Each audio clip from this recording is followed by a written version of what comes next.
নমস্কার, welcome to চশমা।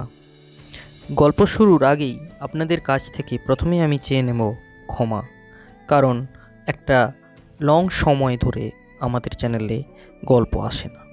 বুঝতেই পারছেন, একক প্রয়াস এবং খুবই পরিশ্রমের মধ্যে দিয়ে এই গল্পগুলি আপনাদের কাছে নিয়ে আসা হয়। যে সমস্ত বন্ধুরা এবং পাশে থাকা মানুষজন এই সমস্ত কাজে সাহায্য করেছেন তাদের জানাই অনেক অনেক ধন্যবাদ। আজকের গল্প বুমেরাং, মঞ্জিল সেনের লেখা বুমেরাং গল্পটি মন দিয়ে শুনবেন। মনে রাখবেন, আমাদের চ্যানেল কোনো রকম জাদু মন্ত্র ভুংচাং টুকটাক এইসবে বিশ্বাস করে না। দয়া করে এন্টারটেইন পারপাসেই আপনারা গল্পটি শুনবেন এবং কোনো রকমভাবে ইনফ্লুয়েন্স হয়ে কোনো ভুল ভাল কোনো কাজ করতে যাবেন না। নমস্কার, শুনুন আজকের গল্প বুমেরাং।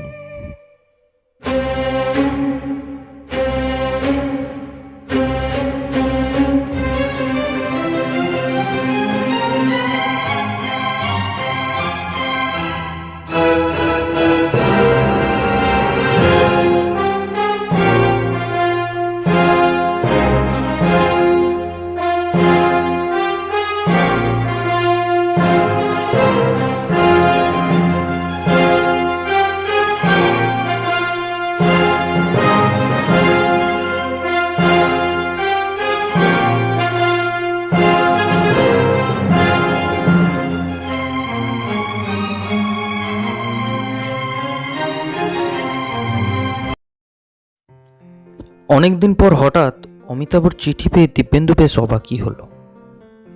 অমিতাভকে আগামী রবিবার সন্ধ্যে 7টায় গ্রিন ভ্যালি রেস্তোরাঁয় দেখা করতে বলেছে জরুরি দরকার। দিব্যেন্দুর মন কয়েক বছর পেছনে হারিয়ে গেল। কলেজ জীবনে ওদের দুজনের ছিল হরিহর আত্মা, অথচ দুজনের মধ্যে সামাজিক ব্যবধান ছিল যথেষ্ট। অমিতাভ মস্ত বড় লোকের ছেলে। কলকাতার বেশ কয়েক মাইল দূরে পলাশপুরে ওদের প্রকাণ্ড দালান বাড়ি দেখে হকচকিয়ে গিয়েছিল দিব্যেন্দু। একটা নামি হোটেলে থেকে অমিতাভ পড়াশোনা করত, ছুটি ছাটায় পলাশপুর যেত। কলকাতা নাকি ওর ভালো লাগতো না। ভালো ক্রিকেট খেলতো, কলেজের ক্যাপ্টেনও হয়েছিল।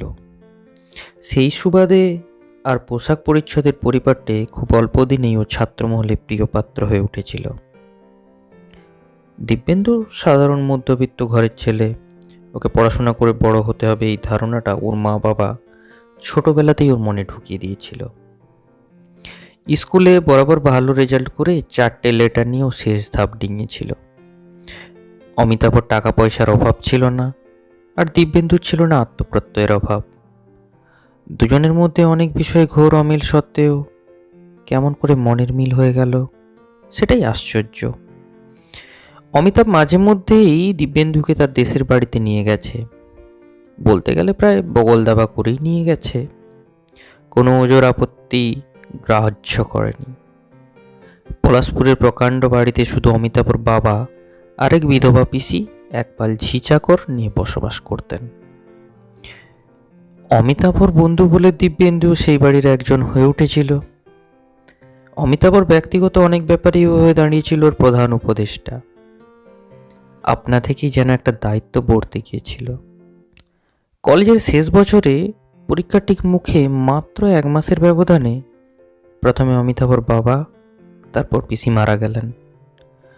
অমিতাভর আর পরীক্ষা দেওয়া হলো না। দিব্যেন্দু এই আকস্মিক ঘটনায় খুব দুঃখ পেয়েছিল।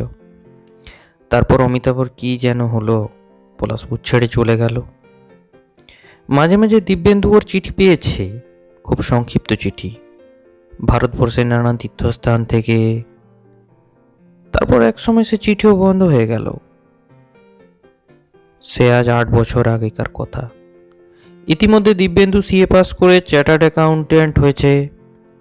একটা মস্ত প্রতিষ্ঠানে ও কর্মজীবন শুরু করেছিল। বছর 1.5 হলো নিচে ফার্ম করেছে।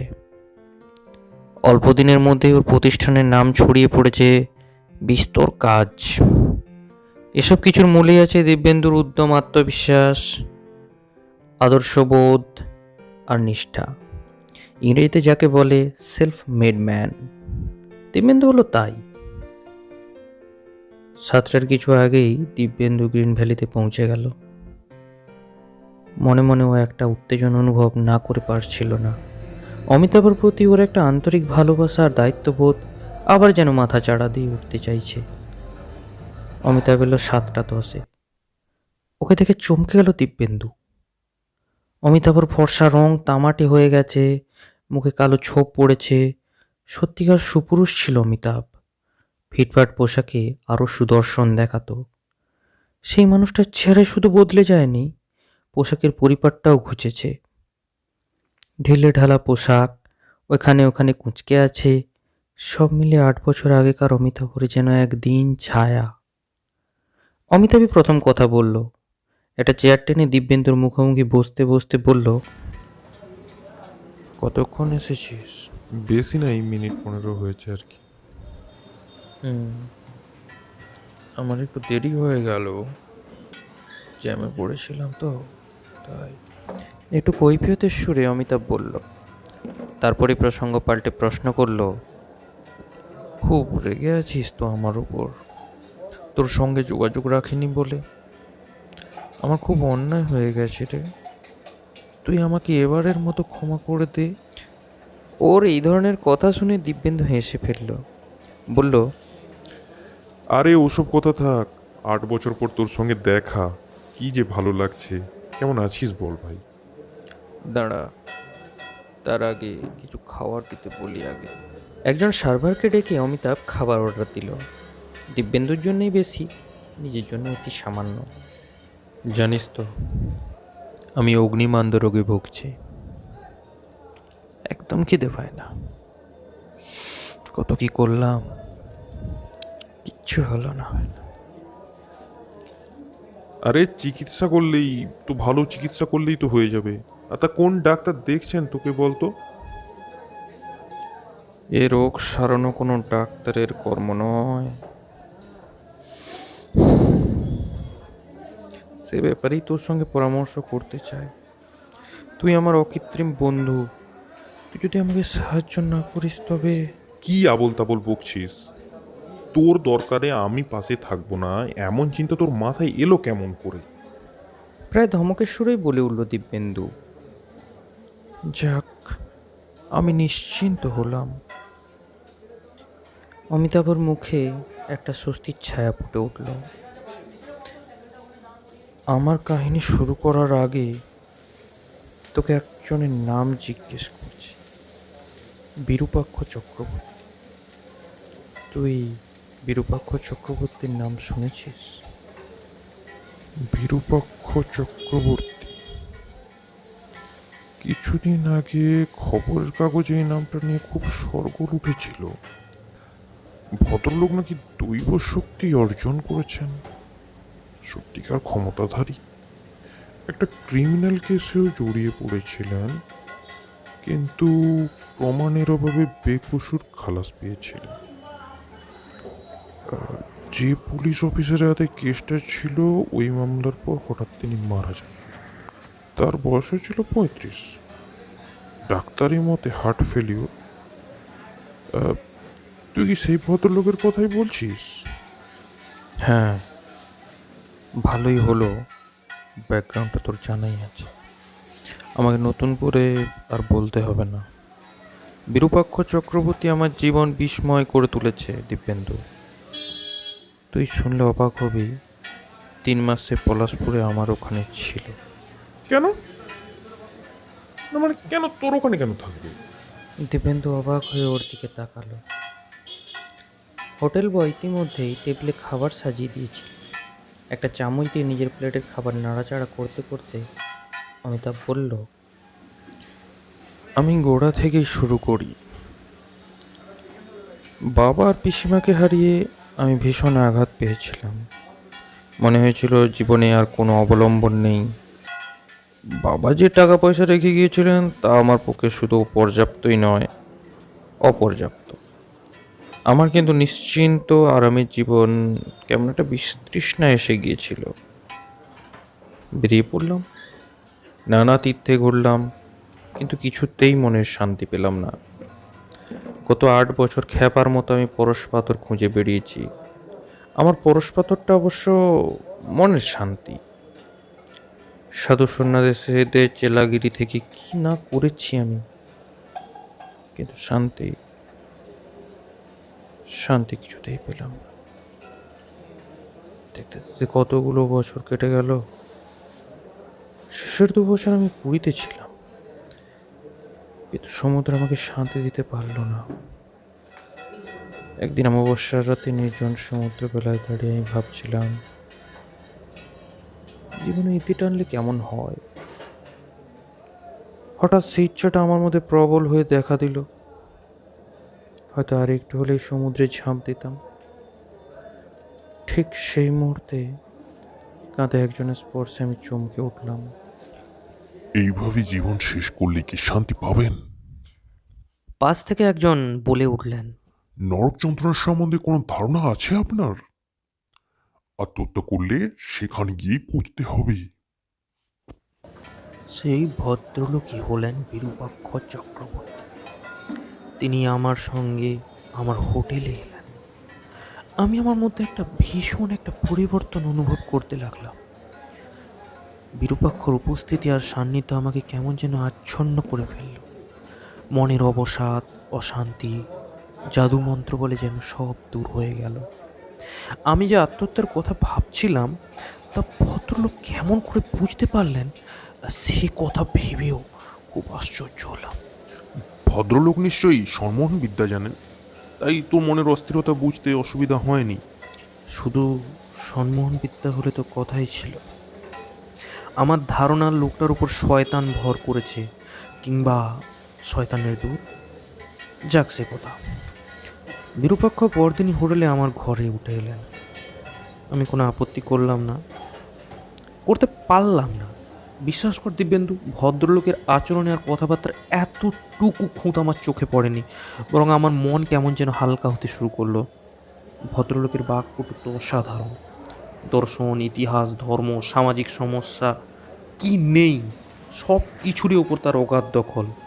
শ্রোতাকে মন্ত্রমুগ্ধ করার মতন আশ্চর্য ক্ষমতা ভদ্রলোকের, অদ্ভুত বিচক্ষণতা এবং আকর্ষণীয়। বিরূপাক্ষর সব খরচা আমি মিটিয়ে দিচ্ছিলাম। ওরা হাবভাব দেখে মনে হতো যেন ওর ন্যায়সঙ্গত দাবি। তবে মিথ্যা বলবো না, ওর সান্নিধ্য আর কথাবার্তার গুণে আমি আবার নিজের পূর্ণ সত্তা ফিরে পাচ্ছিলাম। মনের সমস্ত অবসাদ যেন ঝোড়ো হাওয়ায় এলোমেলো হয়ে উড়ে যাচ্ছিল। তারপর আমি পলাশপুর ফিরলাম। সঙ্গে এলেন বিরূপাক্ষ চক্রবর্তী। বিরূপাক্ষ বেশ জাঁকিয়ে বসেছিলেন। প্রয়োজন মতো আমার কাছ থেকে টাকা চেয়ে নিতেন, আর তবে একসঙ্গে বেশি কখনো নিতেন না। তারপরে আমি প্রথম হোঁচট খেলাম। দর্জি থেকে শুরু করে নানান দোকান থেকে আমার কাছে মোটা বিল আসতে শুরু করলো। সবই বিরূপাক্ষের সৌজন্য। ইতিমধ্যে আমি তার প্রভাব কাটিয়ে উঠবার চেষ্টা করছি এবং অনেকটা সফলও হয়েছে। ঠিক এমন সময় আমার ব্যাংকের ম্যানেজার আমাকে একবার দেখা করতে অনুরোধ করলেন। আমি গেলাম। ম্যানেজার একটু সংকোচের সঙ্গে জানালেন, সাম্প্রতিক আমার কয়েকটা চেকের সই সম্বন্ধে তার মনে সামান্য সন্দেহ জেগেছিল, কিন্তু আমি একজন বড়সড় ক্লায়েন্ট, তাই তিনি চেকগুলো বাতিল করেননি। তিনি আমাকে কার্ডে নতুন কয়েকটা সই করার অনুরোধ করলেন। আমি তার কথায় কয়েকটা নতুন সই করলাম।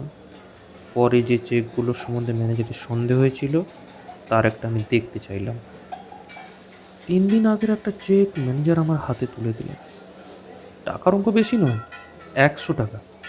সইটা আমার মতোই হবে, তবে সেটা আমার নয়, কারণ 3 দিন আগে আমি কোনো চেক কাটিনি।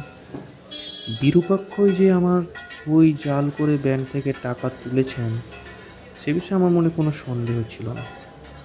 বিরূপাক্ষ একসঙ্গে কখনো মোটা টাকা তোলেননি, অল্প টাকা, এবং আমার মতো একজন দামি ক্লায়েন্ট, তাই ব্যাংক ম্যানেজার চেক ফেরত দিতে দ্বিধা করবেন এই মনস্তত্ত্বের ওপর তিনি নির্ভর করে এই কাজগুলো করেছিলেন।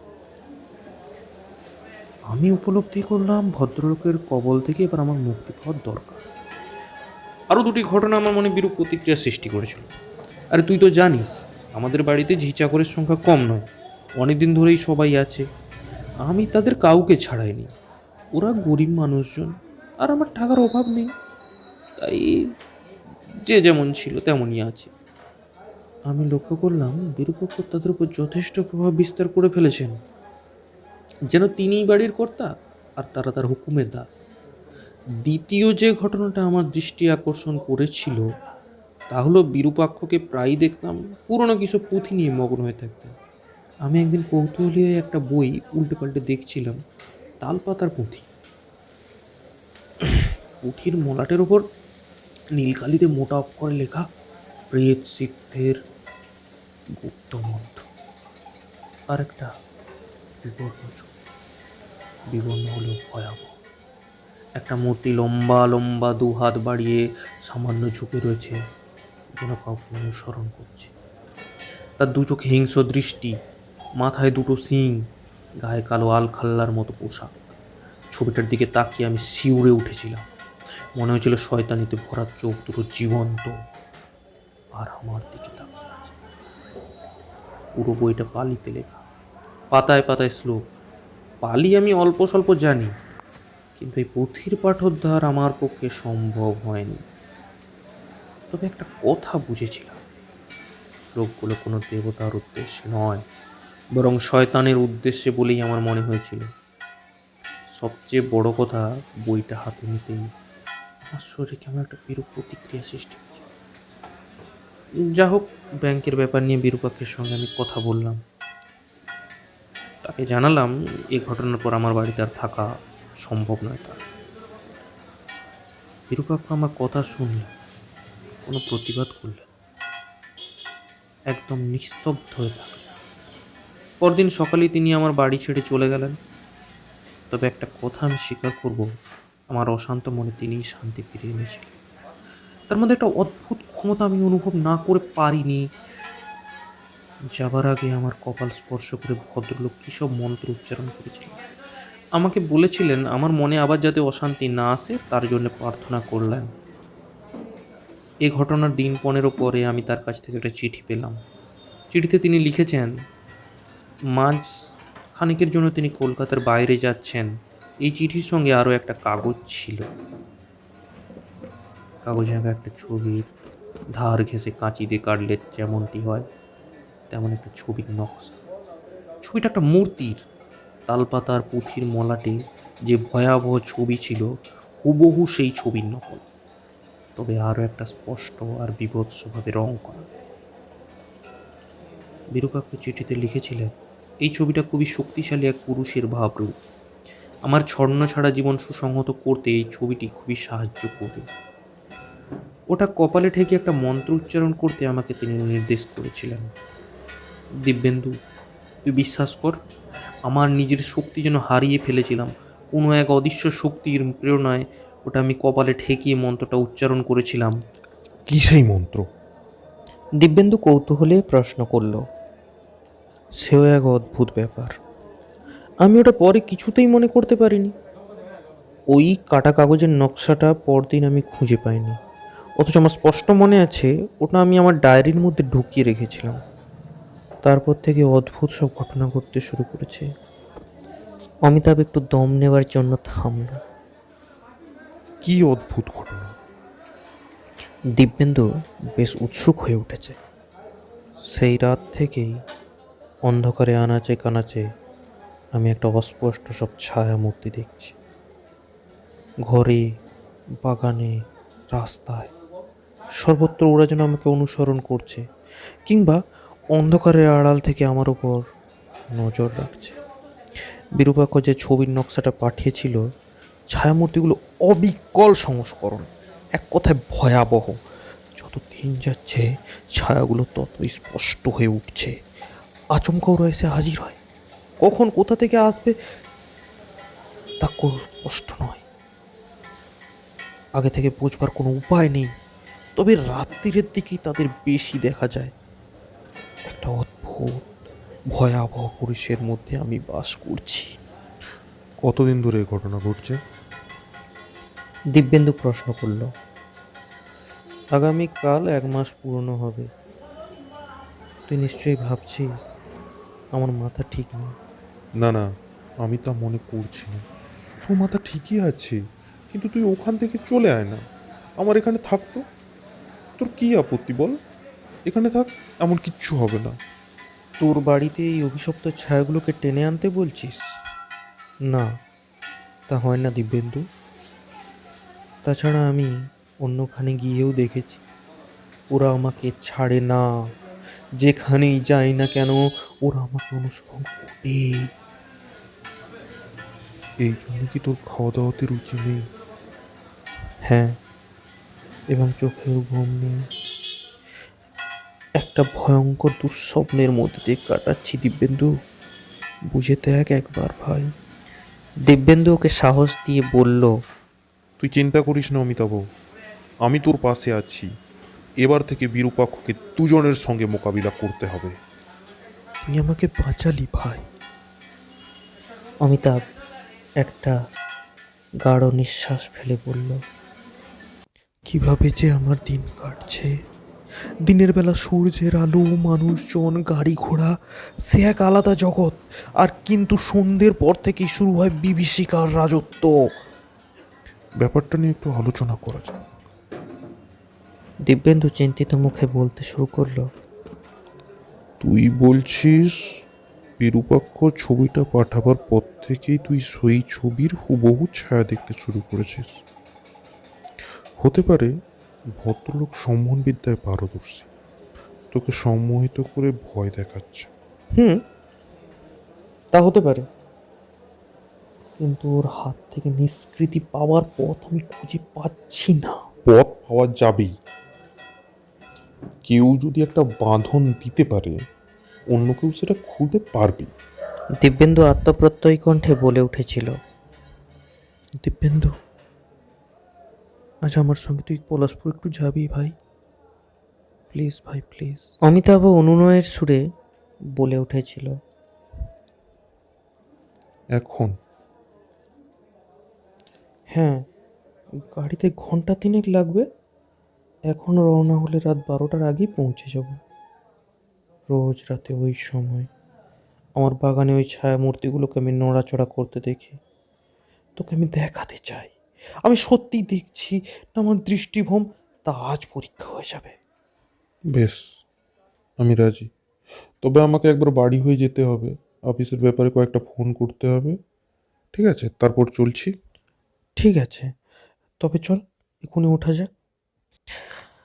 কথা শেষ করেই অমিতাভ আচমকা মুখ তুলে উত্তর দিকের দেয়ালের দিকে তাকালো। দিব্যেন্দুর মনে হলো সেই মুহূর্তে হঠাৎ যেন রেস্তোরাঁ একটা অস্বাভাবিক নিস্তব্ধতা বিরাজ করছে। কারো মুখে কথা নেই। প্রকাণ্ড হল ঘরের সব আলো ক্ষণিকের জন্য স্তিমিত হয়ে এলো। এই বুঝি লোডশেডিং হয়। আর তখনই উত্তর দিকের দেয়াল ঘেঁষে একটা ছায়ামূর্তি যেন নড়ে চড়ে মিলিয়ে গেল। ছায়াছবির পর্দায় কখনো কখনো ছবিটা যেমন কাঁপতে থাকে, ঢেউয়ের তরঙ্গ তোলে, অনেকটা তেমন অনুভূতি হলো দিব্যেন্দু। অমিতাভের দিকে চোখ ফিরে দেখলো সে স্থির দৃষ্টিতে ওদিকে তাকিয়ে আছে। গাড়িতে ওদের মধ্যে খুব কমই কথা হলো। ঘুরে ফিরে একটাই কথা দিব্যেন্দুর মনে হতে লাগলো, অমিতাভর মাথা খারাপ হয়নি, কিন্তু ওর মনের অবস্থা ঠিক স্বাভাবিক নয়। ও বরাবরই ভাবপ্রবণ, তার উপর এই মস্ত বাড়িতে প্রায় নিঃসঙ্গ জীবন, আহারে অরুচি, সব মিলিয়ে ওকে নার্ভাস ব্রেকডাউনের মুখে ঠেলে নিয়ে চলেছে। বিরূপাক্ষ লোকটা যে একটা আস্ত শয়তান সে বিষয়ে সন্দেহ নেই। সে তার অশুভ প্রভাব খাটাচ্ছে অমিতাভর ওপর। বিরূপাক্ষ কবে ফিরছেন? দিব্যেন্দু হঠাৎ প্রশ্ন করলেন। চিঠির কথা মতো এখন তার ফেরার কথা। অমিতাভ উত্তর দিলেন, তা কোথায় থাকেন ভদ্রলোক? কালীঘাট, তবে বেশিরভাগ দিন সন্ধ্যের পর চেতলা একটা ক্লাবে তিনি যান। অনেক রাত পর্যন্ত থাকেন। সেই ক্লাবের সব মেম্বারই নাকি পরলৌকিক আর আদিভৌতিক ব্যাপার নিয়ে চর্চা করেন। দিব্যেন্দু ক্লাবের ঠিকানা তার ডায়েরিতে টুকে নিয়ে বলল, আমার সঙ্গে তোর পরিচয়ের কথা ভদ্রলোক জানেন কি? না, তা মনে হয় না জানে। ভালোই হলো। কেন? অমিতাভ প্রশ্ন করল। ভদ্রলোকের সাথে আমি আলাপ করব। সাবধান, অন্যের উপর প্রভাব খাটাবার আশ্চর্য ক্ষমতা ভদ্রলোকের। একজন সাংঘাতিক মানুষ। আমার মতো তুই ওর খপ্পরে পড়িস তা আমি চাই না। আমি সাবধান হব, তুই চিন্তা করিস না। দিব্যেন্দু আত্মপ্রত্যয়ের সঙ্গে জানালো। 11:30টার মধ্যেই অমিতাভর গাড়ি পলাশপুরের দত্তকুটিরে পৌঁছে গেল। রাত্রে দুজনে কেউ আর কিছু খেলো না। রেস্তোরাঁয় দিব্যেন্দুর খাওয়াটা একটু বেশি হয়ে গিয়েছিল, আর অমিতাভ তো স্বল্পাহারী। ওরা দোতলায় শোবার ঘরে গিয়ে বসলো। অমিতাভ ঘন ঘন ঘড়ি দেখছিল, যেন কিছু একটার অপেক্ষা করছে। দিব্যেন্দু লক্ষ্য করেছে দেখে কৈফিয়তের সুরে ও বলল, রাত 12টার বাগানে এই ঘরের উত্তর দিকে জানলার ঠিক নিচে একটা ছায়ামূর্তি ঘোরাফেরা করে। আমি বুঝতে পারি আমাকে ওরা যেন ডাকে, জানলার কাছে টেনে নিয়ে যায়। তুই ঘাবড়াচ্ছিস কেন অমিতাভ? আমি তো আছি, আসুক না ওটা। আমি ওটাকে বরাবরের জন্য তাড়িয়ে তবে ছাড়বো। তারপরেও প্রসঙ্গ পাল্টাবার চেষ্টা করল। কিছুক্ষণ কেটে গেল। তারপরে হঠাৎ অমিতাভর সমস্ত শরীর যেন শক্ত হয়ে এলো, দু চোখ বিস্ফারিত। ও চিৎকার করে উঠল, ওটা ওটা এসেছে, ওটা এসেছে, আমি জানি ওটা এসেছে, আমি জানি। দিব্যেন্দু, দিব্যেন্দু আমায় বাঁচা, আমায় বাঁচা দিব্যেন্দু, ওটা আমায় নিয়ে যাবে, আমায় মেরে ফেলবে দিব্যেন্দু, আমায় বাঁচা। তুই শান্ত হ, শান্ত হ, একটু একটু শান্ত হ ভাই, একটু শান্ত হ। কোথায় কোথায় এসেছে ও? কোথায়? ওই যে ওই যে বাগানে, ওই যে বাগানে জানলার নিচে, হ্যাঁ ওই যে ওই যে ওই যে দেখ। ও ছুটতে শুরু করলো। দিব্যেন্দুর পাশে দাঁড়ালো। তক্ষুনি একটা ছায়ামূর্তি ওর চোখে পড়লো। দুহাত তুলে ওটা যেন আহ্বান জানাচ্ছে। ওর পাশে অমিতাভর সমস্ত শরীর কাঁপছে, আর ঘন ঘন নিস্তব্ধভাবে নিঃশ্বাস পড়ছে। দেখ দেখ, মূর্তিটা আজ সম্পূর্ণ, পুরো সম্পূর্ণ। ফিস ফিস করে বলে উঠল অমিতাভ। চল চল চল চল, আমরা নিচে গিয়ে ওকে ধরবো, আজ একটা হেস্ত নেস্ত করে তবে ছাড়বো। কথাটা বলে দিব্যেন্দু ছুটল। পেছন পেছন অমিতাভ। সিঁড়ি বেয়ে তত্তর করে নেমে এলো ওরা। বসবার ঘরে ঢুকে বাইরে বাগানে যাবার দরজার ছিটখানি খুলতে গিয়ে বাধা পেল দিব্যেন্দু। আটকে গেছে। আমি খুলছি, আমি খুলছি, সরে যা তুই, আমি খুলছি। দিব্যেন্দুকে সরিয়ে অমিতাভ এগিয়ে গেল। কি কৌশলে চিটকিনিটা খুলে গেল। দরজাটা খুলে অমিতাভ দৌড়াতে শুরু করলো। দিব্যেন্দু বেরুতে গিয়ে চৌকাঠে হোঁচট খেয়ে পড়ে গেল। সেই অবস্থায় দিব্যেন্দু দেখল অমিতাভ দুহাত তুলে আত্মসমর্পণের ভঙ্গিতে দাঁড়িয়ে আছে, আর একটা বিকট ছায়ামূর্তি, মাথায় দুটো শিং, গায়ে কালো আলখাল্লা, ওকে যেন ঢেকে ফেলেছে। মূর্তির ভাবভঙ্গি হিংস্র আক্রমণের সামিল। পর মুহূর্তে আছাড় খাওয়ার মতো সশব্দে মাটিতে পড়ে গেল অমিতাভ।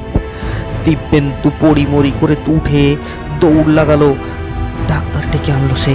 ডাক্তার এসে পরীক্ষা করে বললেন, হার্ট ফেল করে অমিতাভর মৃত্যু হয়েছে। একটা জিনিস কিন্তু সবার কাছে আশ্চর্য মনে হলো, অমিতাভর চোখের মণি দুটো আর গোল দেখাচ্ছিল না, অনেকটা যেন আধখানা চাঁদের মতো। এই ঘটনার দুদিন পর পরলোকচর্চা ক্লাবে ফোন করে দিব্যেন্দু জানতে পারল বিরূপাক্ষ চক্রবর্তী কলকাতায় ফিরেছেন। দিব্যেন্দু হিসেব করে দেখল এই মর্মান্তিক ঘটনার দিন তিনি কলকাতায় ছিলেন। সন্ধ্যাবেলায় ও গেল বিষ্ণু শর্মার সঙ্গে দেখা করতে। বিষ্ণু শর্মা একজন নামকরা তান্ত্রিক। লোকে বলে তিনি নাকি অসাধ্য সাধন করতে পারেন, প্রচণ্ড ক্ষমতাধারী। কিন্তু নিজেকে জাহির করার এতটুকু চেষ্টা তার নেই। ভবানীপুরে গঙ্গার তীরে একটা ছোট্ট বাড়িতে তিনি পুজো আর্চা করেন। ভক্তরা আসে, প্রণামী দেয়, এইভাবেই তার দিন কাটে। দিব্যেন্দু চাকরি ছেড়ে নিজের ব্যবসা শুরু করার আগে এক বন্ধুর পরামর্শে ওর মতামত নিতে এসেছিল। তিনি ওর কুষ্টি ঠিকুজি বিচার করে নিঃসংক চিত্তে ওকে এগিয়ে যেতে বলেছিলেন। আরও একটা কথা তিনি বলেছিলেন, বছর খানেকের মধ্যে কিংবা কিছু পরে দিব্যেন্দুর এক পরম আত্মীয়ের দুর্ঘটনায় অকাল মৃত্যু হবে, এবং সেই সূত্রে দিব্যেন্দুর জীবনেও এক টুকরো কালো মেঘ দেখা দেবে। তবে তা কেটে যাবে বলেই তার ধারণা। দিব্যেন্দুকে তিনি একটা মাদুলি দিয়েছিলেন। অত্যন্ত সেই সময়টা পার না হওয়া পর্যন্ত সে যেন মাদুলিটা গায়ে রাখে। দিব্যেন্দু মাদুলিটা ডান হাতের বাহুতে বেঁধেছিল। এরপর থেকে মাঝে মাঝেই ও শর্মাজির কাছে যেত, কিছু টাকা হাতে গুঁজে দিয়ে আসতো। বিষ্ণু শর্মার জ্ঞানের গভীরতায় ও ছিল মুগ্ধ। বিষ্ণু শর্মার কথাটা অক্ষরে অক্ষরে ফলে গেছে। অমিতাভ ওর রক্তের সম্পর্ক না হলেও নিজের ভাইয়ের চাইতে বেশি ছিল, পরমাত্মীয় তো বটেই। আর কেউ না জানলেও দিব্যেন্দু জানে অমিতাভর মৃত্যু স্বাভাবিক নয়, দুর্ঘটনাও নয়, অকাল মৃত্যু, বড় দুর্ঘটনা। বিরূপাক্ষর সঙ্গে মোকাবিলা করতে হবে, সে ব্যাপারে বিষ্ণু শর্মার সাহায্য ওর প্রয়োজন। উনি একজন তান্ত্রিক, হয়তো আনখাট বলে দিতে পারবেন। দিব্যেন্দুর ভাগ্য ভালো, ঘরে তখন কেউ ছিল না। শর্মাজি ওকে দেখে স্নেহের হাসি হাসলেন। উদ্যোগী যুবকটিকে তিনি স্নেহের চোখেই দেখতেন। কি খবর? কেমন আছো? ভালো তো? খবরের জন্যেই তো আপনার কাছে এসেছি। ভালো আছি, আপনি কেমন আছেন? ভালো আছেন তো?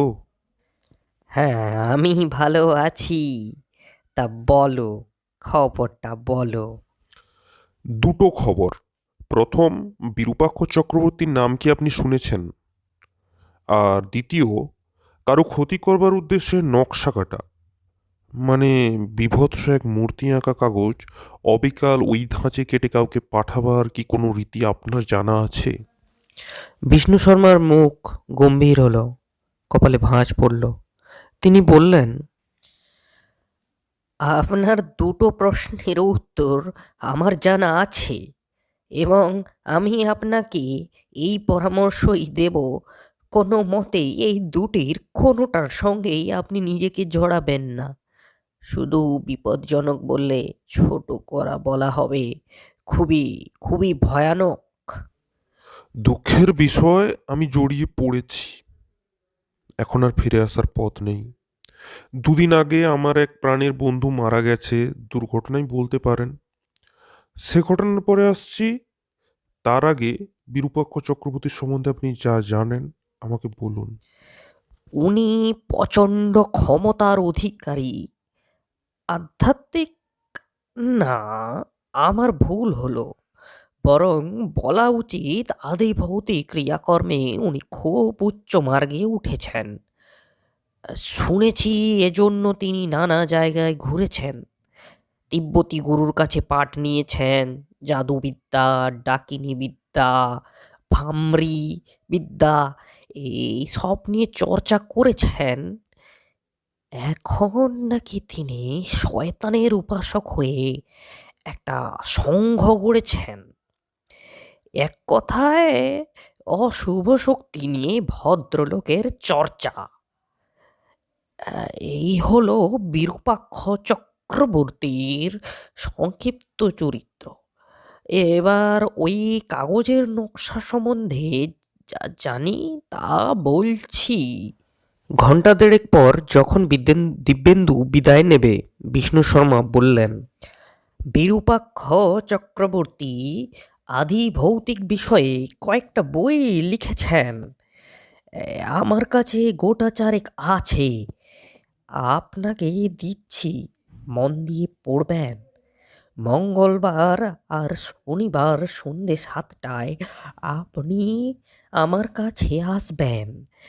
আমি আপনাকে খুব দরকারি কয়েকটা ক্রিয়াকলাপ আর মন্ত্র শিখিয়ে দেব। আমি নিজেও আপনার মঙ্গলের জন্য মা কালীর কাছে রোজ পুজো দেব, যতদিন না আপনি যোগ্য হয়ে উঠছেন। এ ব্যাপারে একেবারে এগোবেন না। এটা আমার সাবধান বাণী নয়, আমার অনুরোধ। ভালো কথা, আমি যে কবচটা দিয়েছিলাম সেটা হাতে আছে তো? মানে আছে, একবার দেখলে ভালো হয়। দিব্যেন্দু জামার আস্তিন গুটিয়ে দেখালো। বিষ্ণু শর্মা চোখ বুজে বিড়বিড় করে কি যেন একটা মন্ত্র পড়লেন। তারপর কালীমূর্তির পায়ের কাছে পড়ে থাকা একটা জবা ফুল হাতে দিয়ে 3বার দিব্যেন্দুর কপালে ঠেকালেন। উঠে দাঁড়িয়ে দিব্যেন্দু বলল, আপনি সবই তো শুনলেন। আপনাকে অনেক ধন্যবাদ আমার সাথে থাকার জন্য। এমন একজন মানুষ অদ্ভুত যে সমাজের বুকে খুশি মতো চলে বেড়াবে, যখন যাকে ইচ্ছে নিজের বশে আনবে, তার উপর অসন্তুষ্ট হলে মর্মান্তিক প্রতিশোধ নেবে, এ আমি বরদাস্ত করতে পারছি না। আমি এর শেষ দিকে ছাড়ব। এ ব্যাপারে আপনিই আমার প্রথম এবং প্রধান ভরসা। কোনো চিন্তা করবে না। দেখো, মা মঙ্গলা কালী তোমার অবশ্যই ভালো করবে। এমন এক খারাপ কাল শক্তিকে হারাতে মা অবশ্যই আমাদের সাথে থাকবেন। ফার্মের অপর দুজন পার্টনারের সঙ্গে দিব্যেন্দু কথা বলল। মাস দুই ও একটা ব্যক্তিগত জরুরি কাজে ব্যস্ত থাকবে। খুব দরকারি নথিপত্র ছাড়া কিছু কাগজ যেন ওকে না দেওয়া হয়। নিয়মিত আপিসে আসা ওর পক্ষে হয়তো সম্ভব হবে না। বিরূপাক্ষ চক্রবর্তীর বই ছাড়াও আরও কয়েকটা বইয়ের তালিকা করে দিয়েছিলেন বিষ্ণু শর্মা। কোথায় পাওয়া যাবে তাও বলে দিয়েছিলেন। এইসব বই নিয়ে পরিশ্রমী ছাত্রের মতো পড়াশোনা আরম্ভ করলো দিব্যেন্দু। লেখাপড়ায় ও বরাবরই ভালো ছিল। নতুন বিষয় পেয়ে ও যেন মেতে উঠল। কোনো দিন রাত ভোর করে পড়তে লাগলো। শুধু পড়াই নয়, খুঁটিনাটি তথ্য একটা খাতায় টুকে রাখাও চলছিল। ওদিকে নিয়ম করে মগ্ন থেকে ও বিষ্ণু শর্মার কাছে পাঠ নিতেও যাচ্ছিল মঙ্গলবার আর শনিবার করে। সে এক অদ্ভুত অভিজ্ঞতা। নিজের অজান্তেই যেন আস্তে আস্তে বদলে যাচ্ছিল দিব্যেন্দু। অলৌকিক জগতের দরজা খুলে যাচ্ছিল ওর কাছে। 3 সপ্তাহ পরে বিষ্ণু শর্মা বললেন, এবার আপনাকে আমি ছাড়তে পারি। আপনার মতো এমন নিষ্ঠাবান ছাত্র আর আমার চোখে পড়েনি। আপনি এসব ব্যাপার নিয়ে চর্চা করলে একজন সিদ্ধ পুরুষ হতে পারতেন। এখন আপনার কার্যসিদ্ধি হোক এই প্রার্থনাই করি। মনে রাখবেন, আমি আপনার পেছনে আছি। মা কালী আপনার সাথে আছে।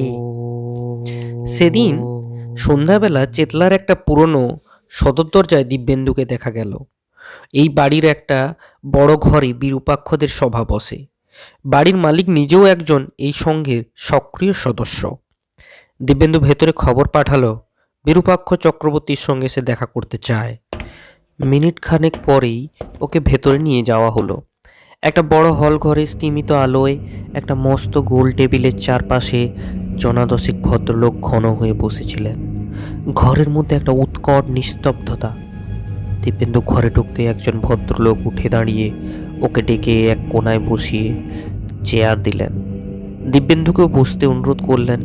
পরিচয় দিলেন, তিনি বিরূপাক্ষ চক্রবর্তী। দিব্যেন্দু যতদিন বেঁচে ছিল প্রথম সাক্ষাতের এই অনুভূতি মন থেকে মুছে ফেলতে পারেনি। অসুরের মতো চেহারা, লম্বায় 6 ফুটের ওপর, প্রশস্ত বক্ষ, পেশাদার মল্লবীরের মতো বলিষ্ঠ চেহারা, মিশমিশে কালো গায়ের রং, মাথা ভর্তি ঢেউ খেলানো বাদামি চুল, পুরু ঠোঁট, বাঁকানো নাক, ঘন যুগ্ম ভুরু, দুচোখে ক্রূর সাপের দৃষ্টি। দিব্যেন্দু অনুভব করল সে একটা প্রকাণ্ড শক্তির সম্মুখীন হয়েছে। নিজেকে যথাসম্ভব প্রস্তুত করে নিল। আপনি কি পুলিশের লোক? আশ্চর্য সুরেলা কণ্ঠে প্রশ্ন করলেন বিরূপাক্ষ চক্রবর্তী। আর তার কণ্ঠস্বরে প্রায় চমকে উঠল দিব্যেন্দু। কণ্ঠস্বরের এই মাদকতাই যে শ্রোতাকে মুগ্ধ করতে সাহায্য করে সে বিষয়ে আর সন্দেহ নেই। না, আমি পুলিশের লোক নই। তাদের সঙ্গে কোনো সম্পর্কই আমার নেই। ক্ষমা করবেন, মাঝে মাঝে পুলিশ থেকে কেউ না কেউ এসে আমাকে উৎপাত করে, তাই প্রশ্নটা করেছিলাম। তা আপনার উদ্দেশ্যটা জানতে পারি কি? উদ্দেশ্য কিছুই নেই তেমন। আসলে আমি আপনার একজন গুণমুগ্ধ ভক্ত। আপনার কয়েকটা বই আমি পড়েছি। মানে অলৌকিক, আধিদৈবিক এবং আধিভৌতিক ব্যাপারে আমারও সামান্য কৌতূহল আছে। আপনার বইগুলোতে সে সম্বন্ধে এমন সাবলীল ভাষায় আলোচনা করা হয়েছে, আমি মুগ্ধ না হয়ে পারিনি। আপনার জ্ঞানের গভীরতা আমার বিশ্বের সব সীমানা ছাড়িয়ে গেছে। খোঁজ নিয়ে জেনেছিলাম সন্ধ্যেবেলা আপনাকে এখানে পাওয়া যাবে, তাই আপনাকে দর্শনের জন্যই একটা সুযোগ নিলাম। বিরূপাক্ষ চক্রবর্তী ওর দিকে স্থির দৃষ্টিতে তাকিয়েছিলেন। তাকে কেমন যেন একটা বিভ্রান্ত বলে মনে হলো। আপনার সম্বন্ধে আমি কৌতূহল অনুভব করছি। কারণটা বলছি, আমার নিজস্ব একটা প্রথায় আমি নিশ্চিতভাবে বুঝতে পারি যার সঙ্গে আমি দেখা করছি সে আমার শত্রু না মিত্র। কিন্তু আপনার ক্ষেত্রে আমার সেই শক্তিটা খাটেনি। সেটাই আমার কাছে আশ্চর্য লাগছে। আপনার সম্বন্ধে আমাকে কৌতূহলী করে তুলছে। আপনি কি পরকীয় ব্যাপার নিয়ে অনেকদিন চর্চা করছেন? মোটেই না। আহ, শুধু কিছু বই পড়া ছাড়া আর তেমন কিছুই করিনি। আশ্চর্য। বিরূপাক্ষ স্বাগতোক্তি করলেন। আপনি নিশ্চিন্ত থাকুন, আমি আপনার একজন গুণমুগ্ধ ভক্ত হিসেবেই এসেছি। অবশ্য আমি বুঝতে পারছি আপনার শত্রু আছে। সব বিখ্যাত মানুষেরই শত্রু থাকে। কেউ বড় হলেই তার শত্রু হয়, কিছুটা হিংসাও বটে। আপনি যে একজন বিখ্যাত এবং বড় মানুষ, সে বিষয়ে আমার সন্দেহ নেই। হুম, আমার লেখা বই আপনি পড়েছেন বললেন। কোন বইটা আপনার সব থেকে ভালো লেগেছে একটু বলবেন? দিব্যেন্দু বুঝতে পারল এটা ওর পরীক্ষা। ও হেসে জবাব দিল, এ প্রশ্নের জবাব দেওয়া শক্ত। আপনার পরলোকের কথা, প্রেততত্ত্ব, মন্ত্রতন্ত্র, শয়তানের জয়যাত্রা সবগুলি দারুণ। নতুন একটা চিন্তার জগৎ খুলে দিয়েছে। আপনার সঙ্গে আমি একমত। অনেকটা আত্মপ্রসাদের সঙ্গেই বললেন বিরূপাক্ষ চক্রবর্তী। তিনি যে খুব খুশি হয়েছেন এবং বিশ্বাস করছেন সেটা স্পষ্ট। তবে আমার নিজের প্রিয় বই হচ্ছে শেষেরটা। হ্যাঁ, ওটায় শয়তানের যে বন্দনা গীত আপনি উদ্ধৃত করেছেন তা উদ্ধার করতে আপনাকে যে কঠোর পরিশ্রম করতে হয়েছে তা বলার অপেক্ষা রাখে না। তারপরই শ্লোকটা মুখস্থ বলে যেতে লাগলো। ওম ওম ওম হ্রিং হ্রিং হ্রিং হ্রিং শয়তান সদুত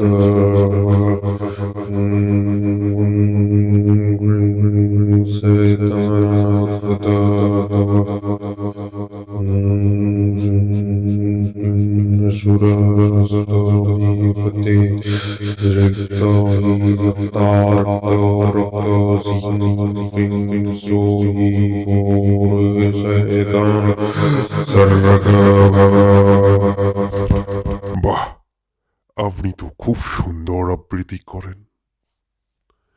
আসলে কি জানেন তো, এইসব চর্চা করতে গেলেই প্রথমেই দরকার আত্মনিয়ন্ত্রণ। নিজের উপর সম্পূর্ণ নিয়ন্ত্রণ না থাকলে এ বিশ্বাসে পারদর্শী হওয়া যায় না। অন্যের মনের উপর প্রভাব বিস্তার করাও সম্ভব হয় না। একদিন আপনাকে আমি আমার ক্ষমতার একটা নমুনা দেখাবো। আচ্ছা, এই ধরনের চর্চায় নৈতিক বোধের দরকার হয় না? দিব্যেন্দু ভালো মানুষের মতো প্রশ্ন করল। ঠিক তার উল্টো। আমরা যে দেবতার উপাসনা করি, ভগবানে বিশ্বাসী মানুষ তার নাম দিয়েছে শয়তান।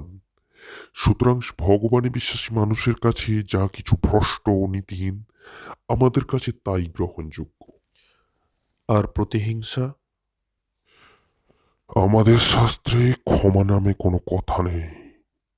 কেউ আমাদের শত্রুতা করলে তার বদলা নেওয়াই আমাদের ধর্ম। আপনি ভুলে যাচ্ছেন আমরা শয়তানের উপাসক। না, না, না, না, না।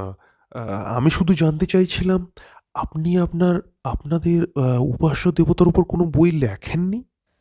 বিরূপাক্ষ চক্রবর্তীর দু চোখে যেন ঝিলিক খেলে গেল।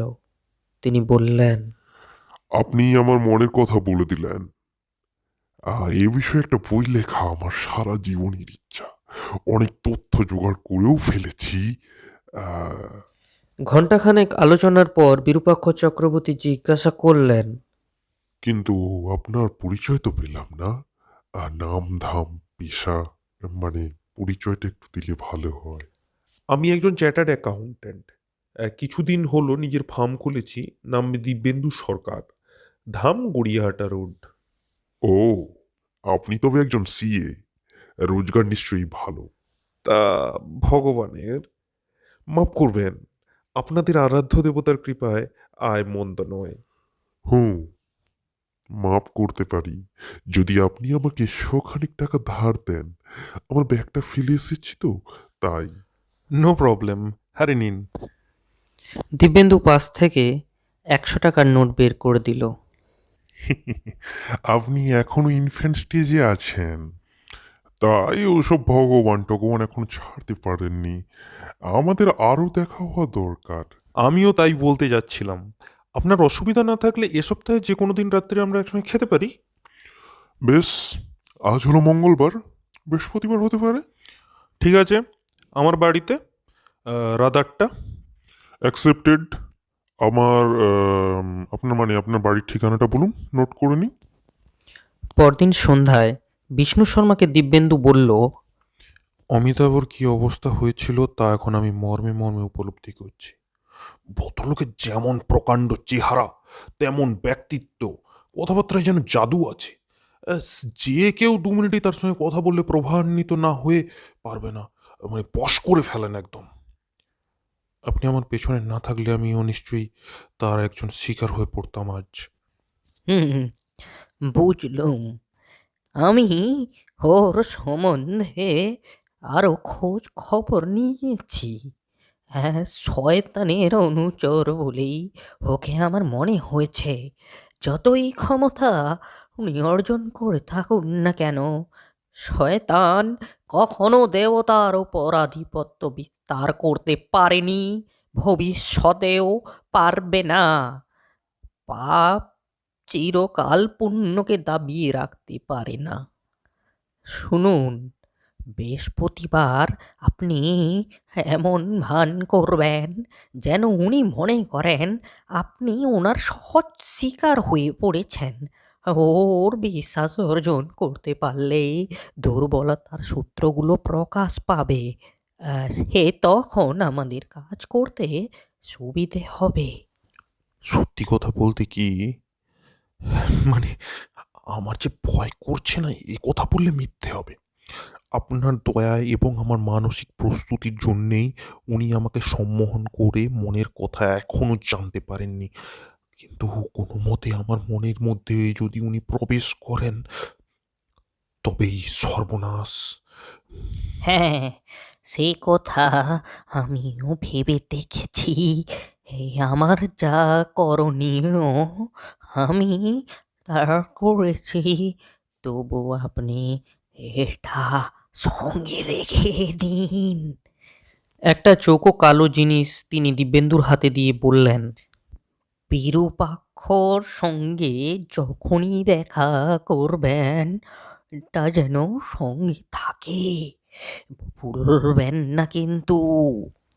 দিব্যেন্দু ফ্ল্যাটে বৃহস্পতিবার রাত 10টায় বিরূপাক্ষ চক্রবর্তী জাঁকিয়ে বসেছেন।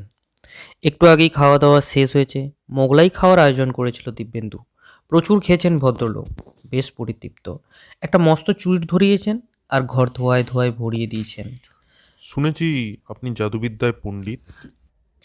একটু যেন ইতস্তত করেই থেমে গেল দিব্যেন্দু। ও, আপনি প্রমাণ চান? I appreciate. গরুকে সবসময় বাজিয়ে নেওয়াই ভালো। এক কাজ করুন, আপনি পশ্চিম দিকের ওই জানলা দিয়ে বাইরে তাকান। আমি কথা না বলা পর্যন্ত চুপ করে থাকবেন। আকাশে মেঘ জমেছিল, মাঝে মাঝেই চাঁদকে ঢেকে ফেলছিল মেঘগুলো। চলছিল আলো আঁধারির খেলা। দমকা হাওয়ায় মনে হচ্ছিল এই বুঝি ঝড় উঠবে। রাস্তার আলো নিভে গেছে। বাইরের দিকে তাকিয়ে অন্ধকারে মঞ্চের পর্দায় ভেসে ওঠা ছবির মতন একটা দৃশ্য ভেসে উঠল দিব্যেন্দুর মনের পর্দায়, যদিও একটু অস্পষ্ট।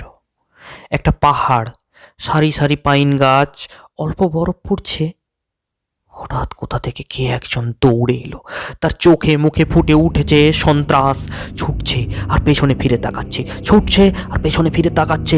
তারপরেই যেন মাটি ফুঁড়ে আবির্ভাব করল এক ভয়ানক মূর্তির।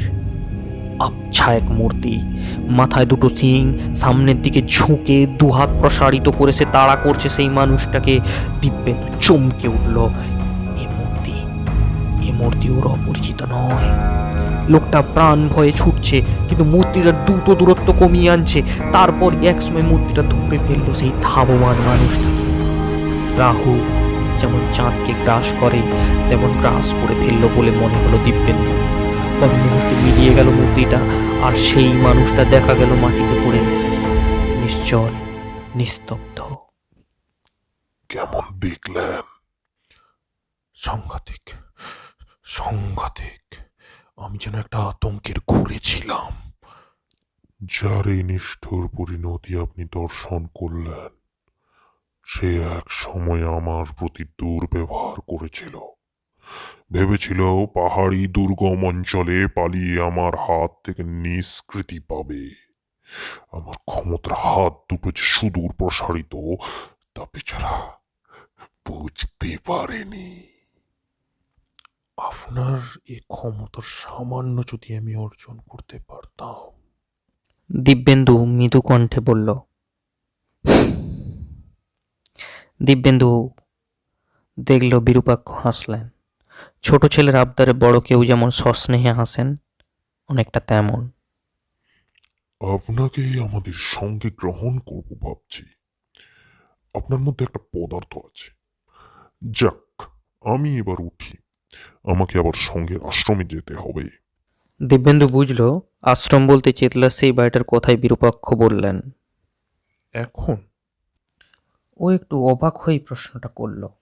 হ্যাঁ, আজ আমাদের একটা বিশেষ উপাসনা আছে। ভালো কথা, কিছু টাকা দিতে পারবেন? দিব্যেন্দু 100 টাকার একটা নোট দিয়ে বললেন। আশা করি এতেই চলে যাবে। হ্যাঁ, অবশ্যই অবশ্যই, কোনো সমস্যা নেই। টাকাটা পকেটস্থ করে বিরূপাক্ষ উঠে দাঁড়ালেন। তিনি বিদায় নেবার পর দিব্যেন্দু বসবার ঘরে আর খাবার ঘরে যে চেয়ারে তিনি বসেছিলেন সে দুটো জল দিয়ে ধুয়ে মুছে নিজেও স্নান করলেন। এতক্ষণ নিজেকে ওর অসুচি বলে মনে হচ্ছিল। পরদিন বিষ্ণু শর্মা দিব্যেন্দুকে জানালেন, আর দেরি নয়, খবর পেয়েছি উনি শিগগিরই নাগাল্যান্ডে যাচ্ছেন। সেখানে এক শ্রেণীর আদিবাসীরা বীভৎস এক মূর্তির পুজো করেন। আগামী কয়েকদিনের মধ্যেই তাদের মহাপুজো।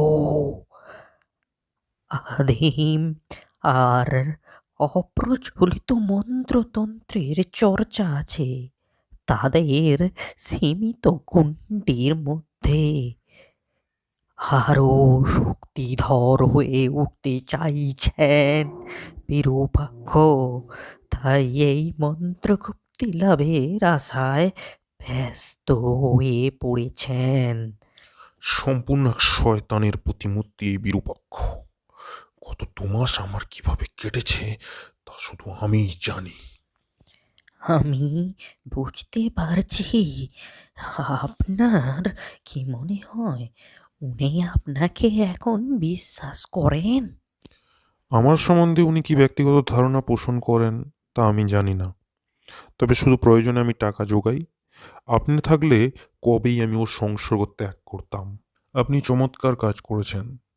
আমার নিশ্চিত ধারণা জয় আমাদের হবেই। এবার শুনুন আপনাকে কি করতে হবে।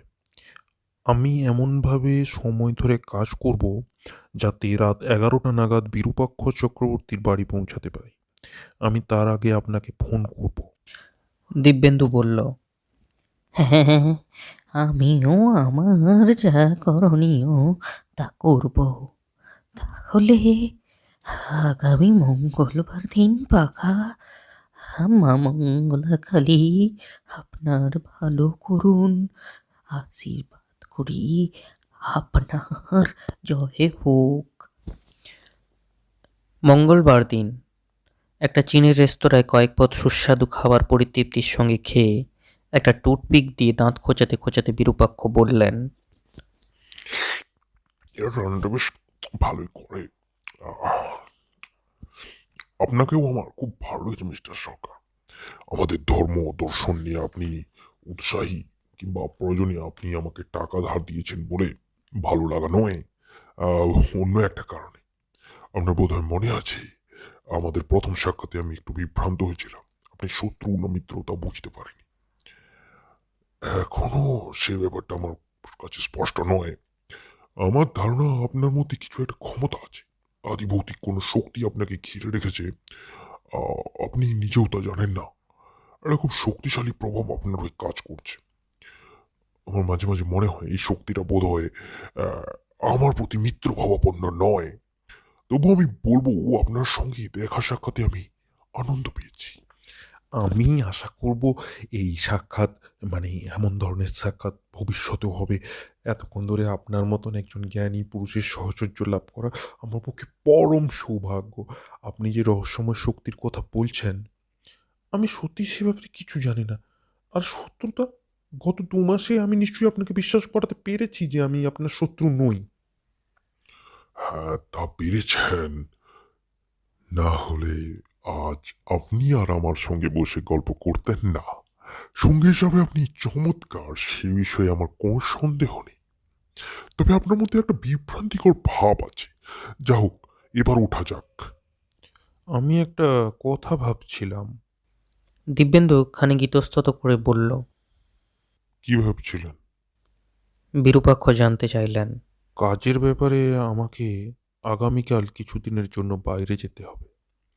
আপনার সঙ্গে আবার কবে দেখা হবে ঠিক নেই। তাই ভাবছিলাম আজ আপনার বাড়ি গিয়ে আপনার অলৌকিক ক্ষমতার কিছু নিদর্শন যদি পেতাম। আপনি একদিন বলছিলেন, আপনার মনে আছে হয়তো। ভালো কথা মনে করিয়ে দিয়েছেন। আজ আবার অমাবস্যা। চলুন তবে। 1 মিনিট, আমি একবার বাড়িতে ফোন করে আসি। রাত্রি হবে ফিরতে, বলেই দিই। ও উঠে বিষ্ণু শর্মাকে ফোন করলো। দুজনের মধ্যে অল্প বিস্তর কথা হলো। ফিরে এসে বেল চুকিয়ে ওরা বেরিয়ে পড়ল। বিরূপাক্ষ থাকেন কালীঘাট পার্কের পেছনে টিপু সুলতানদের বংশধরের যে কবরখানা, ওর গা ঘেঁষে একটা বাড়ির একতলায়। অন্ধকার রাত্রে কেমন যেন একটা গা ছমছম করা পরিবেশ। বিরূপাক্ষ জানালেন প্রায়ই নাকি এখানে রাস্তায় আলো জ্বলে না। ঠিক 11টায় বিরূপাক্ষ ল্যাচ কি দিয়ে দরজা খুললেন। আর ঠিক সেই সময় বিষ্ণু শর্মা একটা অতি প্রাচীন পুঁথি খুলে একটা অদ্ভুত কাজে হাত দিলেন। একটা পাতলা ড্রেসিং পেপার ওই পুঁথির একটা ছবির উপর রেখে তিনি সেটা এঁকে ফেললেন। তারপর বই দেখে কী সব মন্ত্র ওই কাগজে টুকলেন। ছবিটা স্কেচ করলেন নীল কালি দিয়ে, ভেতরে দিলেন অন্য রং, আর মন্ত্রগুলো লিখলেন লাল কালিতে, রক্তের মতো লাল। ছবি দেখলে দিব্যেন্দু চমকে উঠত। ঘরের হাওয়া হঠাৎ যেন কেমন গুমোট হয়ে উঠল। কাজ শেষ করে ওটা নিয়ে তিনি কালী মূর্তির কাছে ধ্যানস্থ হয়ে বসলেন। তার শরীর ক্রমশ শক্ত হয়ে উঠল। একটু কফি হবে নাকি? আমার আবার লোকজন নেই, সব কাজ নিজেই করি। আপনি ব্যস্ত হবেন না। আপনার এখানে যে কফি খাবো তা আমি আগেই ভেবে রেখেছিলাম। তাই 1 কৌটো নেসক্যাফে নিয়ে এলাম। চিনিও এনেছি, শুধু দুধ আনতে পারিনি। আর দুধ না থাকলে ব্ল্যাক কফি হবে। আপনি শুধু কেটলিটা কোথায় আছে আমাকে দেখিয়ে দিন, আমি হিটারে জল বসিয়ে দিচ্ছি। আরে, আপনি যে আমার বাড়িতে হোস্ট হয়ে যেতে চান দেখছি। ঠিক আছে, জল বসিয়ে দিন। পাশের ঘরে কেটলি, দুধ, চিনি সবই আছে। দিব্যেন্দু এটাই চাইছিল। ও পাশের ঘরে গিয়ে হিটারে জল বসিয়ে দিল। ও ফিরে আসতেই বিরূপাক্ষ বললেন, আজ রাত্রে আমার কোনো শত্রু বোধ হয় আমার বিরুদ্ধে কাজ করছে। আমার একটা অনুভূতি হচ্ছে। সে যাক, আপনাকে কিছু ব্ল্যাক ম্যাজিক দেখাতে হবে, তাই না? আপনি ওই জানলাটার সামনে চেয়ার টেনে বসুন। আমি না বলা পর্যন্ত পেছন ফিরে তাকাবেন না। যান। দিব্যেন্দু নির্দেশ মতো জানলার পাশে চেয়ার টেনে বসল। তারপর অন্ধকারে দৃষ্টি মেলে দিল। ওর চোখের সামনে যেন ঢেউয়ের পর্দার মতো প্রবাহ বয়ে যাচ্ছে। তারপর ওর চোখের সামনে ফুটে উঠল স্বল্প আলোকিত একটা ঘর। অন্ধকারে আস্তে আস্তে দৃষ্টি সয়ে এলো দিব্যেন্দুর। তারপরে ওর নজর পড়ল কয়েকটা মূর্তি নাড়াচাড়া করছে। প্রত্যেকেরই সামনে ঝুঁকে পড়া 2 হাত বাড়িয়ে কি যেন কেউ তাড়া করছে। হঠাৎ ঘরের মাঝখান থেকে একটা আগুনের শিখা জ্বলে উঠল। তারপর এদিকে আরও কয়েকটা যেন অগ্নিশিখার কুণ্ডলী। একটা নির্দিষ্ট মূর্তিকে ঘিরে জ্বলছে অগ্নিশিখা। মূর্তিটা আস্তে আস্তে উঠে দাঁড়িয়ে দিব্যেন্দুর দিকে তাকালো। বিকট এক মুখ, ভাঁটার মতো চোখ, মাথায় 2টো শিং, ক্রমেই বড় হয়ে যেন দিব্যেন্দুর দিকে এগিয়ে আসছে। যখন প্রায় কাছাকাছি এসে পড়েছে, একটা আতঙ্কে দিব্যেন্দু 2 হাত মুখে তুলে ঢাকা দেবার চেষ্টা করলো। আর তখনই সব মিলিয়ে গেল। দিব্যেন্দু ফিরে গেল আগের অবস্থায়। কেমন বুঝলেন? কার মূর্তি ওটা? আমি ভীষণ ভয় পেয়ে গিয়েছিলাম। আমাদের আরাধ্য দেবতা। সম্ভ্রমের কণ্ঠে উত্তর দিলেন বিরূপাক্ষ। আপনার জল বোধহয় ফুটে গেছে, দেখুন। দিব্যেন্দু উঠে দাঁড়ালো। একটা তরঙ্গ প্রবাহ বয়ে গেল ওর সারা শরীরে। মনে সাহস ফিরে এলো। বিষ্ণু শর্মা তার কাজ করছেন বুঝতে পেরে রোমাঞ্চিত হলো ওর সর্বাঙ্গ। পাশের ঘরে গিয়েও 2 পেয়ালা কফি বানালো। তারপর পকেট থেকে একটা ছোট্ট বড়ি দিয়ে বিরূপাক্ষর জন্য নির্দিষ্ট পেয়ালায় চট করে ফেলে দিল। কয়েকটা বুদবুদ তুলে বড়িটা মিলিয়ে গেল ওই কফির মধ্যে। পেয়ালাটা বিরূপাক্ষের সামনে রেখে ও নিজের পেয়ালায় চুমুক দিল। আপনি যা দেখলেন, অনেকেই তাতে মূর্ছা যেত। আমি আপনাকে বিশ্বাস করি, তাই অতটা ভয় পাইনি। দিব্যেন্দু সহজ গলায় বলল, কফিটা খুব কড়া হয়েছে। বিরূপাক্ষ ভুরু কুঁচকালেন। দুধ কম দিয়েছি তো, ও তাই হয়েছে এরকম। আচ্ছা, আপনি একটা কাগজের নকশার কথা শুনেছেন? আমার এক বন্ধু আসামে ছিল। সেখানে গাঢ় পাহাড়ের কাছে এক শ্রেণীর পুরুত নাকি প্রেত চর্চায় খুব সিদ্ধ। ও বলেছিল তারা কাটা কাগজের নকশা রংচং করে শত্রুর কাছে পাঠায়, মন্ত্রপুত। সেই নকশায় মূর্তি নাকি জীবন্ত হয়ে ওঠে, শত্রু নিধন করে। হ্যাঁ, হুম। কফির পেয়ালাটা বিরূপাক্ষ চক্রবর্তী টেবিল থেকে নামিয়ে রাখলেন। তিনি বিষম খেলেন আর বললেন, আপনার বন্ধুর নাম কি? রামানুজ রায়। আপনি তাকে চিনবেন না। হ্যাঁ, ওই রীতির কথা আমিও শুনেছি। কাগজে এমন নকশা কাটতে আমিও জানি। সত্যি? আরে কেমন করে ওটা করতে একটু আমাকে দেখাবেন? বিরূপাক্ষ চোখ ঘন ঘন নড়ে উঠল। তিনি মাথা দোলালেন। ঠিক আছে, আপনাকে দেখাচ্ছি, কিন্তু ব্যাপারটা খুব বিপজ্জনক। আপনাকে খুব সাবধান হতে হবে। এই যে সেক্রেটারিয়েট টেবিলটা আছে, ওটার শেষ ড্রয়ারে কয়েকটা কাঁচি আছে আর বালির কাগজ আছে। টেবিলের ওপর 2টো রঙের পেন্সিল পাবেন, ওগুলো আনবেন দয়া করে। দিব্যেন্দু কথা মতো সবই নিয়ে এলো। এবার বিরূপাক্ষ বলতে লাগলো, যা বলছিলাম, এটা বিপজ্জনক। আসলে আপনার সামনে এই কাজ করা আমার উচিত নয়। কেন জানি না আমার মাথা ঝিমঝিম করছে, আমার আমার ঘুম পাচ্ছে। তারপরে অসীম চেষ্টায় তিনি সোজা হয়ে বসে কাঁচি দিয়ে কাগজের ধার ঘেঁষে কাটতে লাগলেন। দেখতে দেখতে ওটা একটা মূর্তির আকার নিল। এবার রঙের পেন্সিল দিয়ে তিনি ওটাকে রংচঙে করে একটা রূপ দিতে লাগলেন। শেষ পর্যন্ত নকশাটা যে বীভৎস আকার নিল তার সঙ্গে দিব্যেন্দু অপরিচিত নয়। এই হলো সেই নকশা, পৃথিবীর সবচেয়ে বিপজ্জনক কাগজের নকশা। মিস্টার সরকার, আপনি এটা পুড়িয়ে ফেলুন, এটা রাখা নিরাপদ নয়। দিব্যেন্দু পিছন ফিরে অন্য একটা কাগজ পুড়িয়ে ফেলল আর ওটা পকেটে চালান দিল। আরেক পেলা কফি দেবো? দিব্যেন্দু জিজ্ঞাসা করল, না না, ভীষণ কড়া বানিয়েছেন আপনি, আমার কেমন যেন লাগছে। তারপরেই সামনের দিকে মাথা করে তিনি ঝুঁকে পড়লেন। মিস্টার চক্রবর্তী, মিস্টার চক্রবর্তী, আপনি কি ঘুমিয়ে পড়ছেন? কি করলে কাগজটা টুকরোটা বিপজ্জনক হয়ে উঠবে তা জানতে আমার ইচ্ছে করছে, খুব ইচ্ছে করছে, বলুন। বিরূপাক্ষ চক্রবর্তী ঘুমে ঢুলু ঢুলু চোখে দুটো খুব কষ্ট করে দিব্যেন্দুর দিকে তাকালেন। তারপর সামান্য বিকৃত কণ্ঠে বললেন, আপনার ইচ্ছে করছে? আপনার ইচ্ছে করছে? হ্যাঁ, বলুন আমাকে। শুধু 7টি কথা উচ্চারণ করতে হবে, কিন্তু কিন্তু আমি তা উচ্চারণ করব না, উচ্চারণ করব না। হঠাৎ তার দু চোখের দৃষ্টি প্রখর হয়ে উঠল। তীক্ষ্ণ কণ্ঠে তিনি বলে উঠলেন, ওটা কি? ওই কোনায় ওটা কি? একটা অদৃশ্য শক্তির উপস্থিতি অনুভব করলো দিব্যেন্দু। ঘরের ভেতরটা হঠাৎ যেন একটা গুমোট ভাব তৈরি হলো। হঠাৎ ওর নিজের মধ্যে একটা শক্তির প্রকাশ পেল ও দৃঢ় কণ্ঠে বলে উঠল, মিস্টার চক্রবর্তী, আপনি আমার ঘনিষ্ঠতম বন্ধু অমিতাভ দত্তকে খুন করেছিলেন। ওটা হলো তার প্রেতাত্মা। তারপরই ও এক লাফে বিরূপাক্ষের সামনে এসে দাঁড়ালো।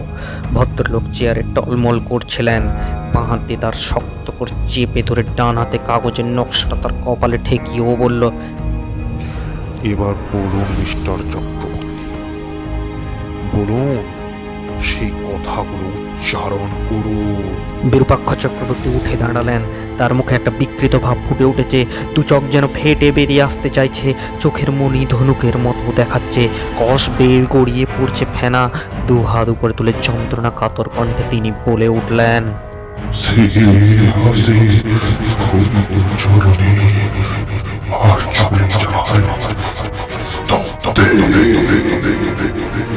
তারপরেই তিনি মাটিতে আছড়ে পড়লেন। দিব্যেন্দু দ্রুত পদের দরজার দিকে এগিয়ে গেল। ঘরের আলো স্তিমিত হয়ে এসেছে। ভেতরে যেন আগুনের হলকা। পর মুহূর্তে দেয়াল ফুঁড়ে একটা ছায়া আকার নিতে শুরু করলো। ওটা দেখে মাত্র দিব্যেন্দুর মেরুদণ্ড বেয়ে নামলো বরফ গলা এক শিহরণ। ছায়া মূর্তিটা ক্রমেই বড় হয়ে ঝুঁকে পড়ল ভৌলুণ্ঠিত বিরূপাক্ষ চক্রবর্তীর দিকে। দরজা খুলে বেরোবার আগে ঘাড় ফিরিয়ে একবার তাকালো দিব্যেন্দু। বিকট সেই ছায়া মূর্তি যেন গ্রাস করে ফেলেছে বিরূপাক্ষ চক্রবর্তীকে, যেমন করেছিল অমিতাভকে। একটা ঘোর আতঙ্কে দরজা দিয়ে ছিটকে বেরিয়ে গেল দিব্যেন্দু। অন্ধকার পথে দিয়ে ধরে এসে ছুটতে লাগলো আলোর দিশা লক্ষ্য করে। বিরূপাক্ষ চক্রবর্তী আর কোনোদিন নিরীহ মানুষের ভয়ের কারণ হয়ে দাঁড়াবে না। কিন্তু ওই মুহূর্তে দিব্যেন্দু চাইছে অন্ধকার থেকে আলোর রাজ্যে প্রবেশ করতে। পিশাচ সিদ্ধ বিদ্যা আয়ত্ত করে সর্বশক্তিমান হতে চেয়েছিল বিরূপাক্ষ, কিন্তু সেটাই তার কাল হলো। সেই মন্ত্রই বুমেরাং হয়ে ফিরে এসে ধ্বংস করল তাকেই।